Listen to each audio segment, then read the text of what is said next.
இந்த உதடு இருக்கு பார்த்தீங்களா, உதடினோட மேல் உதடா இருந்தாலும் சரி, கீழ் உதடா இருந்தாலும் சரி, அங்க மச்சங்கள் இருக்கு அப்படின்னா அவங்க அதிர்ஷ்டமானவங்க அப்படின்னு அர்த்தம்.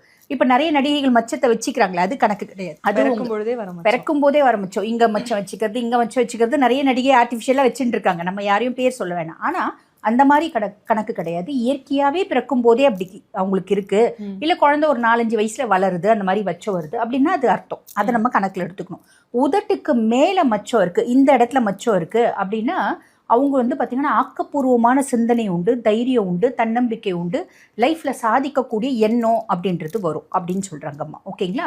ஆக முகத்தில் இந்த இடத்துல சொல்கிறாங்க. கன்னத்தில் இப்போ குழந்தைங்களுக்கு கண்ணை போட்டு வைப்பாங்க பார்த்தீங்களா, அந்த மாதிரி இயற்கையாகவே கன்னத்தில் மச்சம் இருக்குது அப்படின்னா ஈர்ப்புத்தன்மை அப்படின்றது ஜாஸ்தி இருக்குமா. அதே மாதிரி வசீகரத்தன்மை அப்படின்றது உங்களுக்கு இருக்குது அப்படிங்கிறாங்க.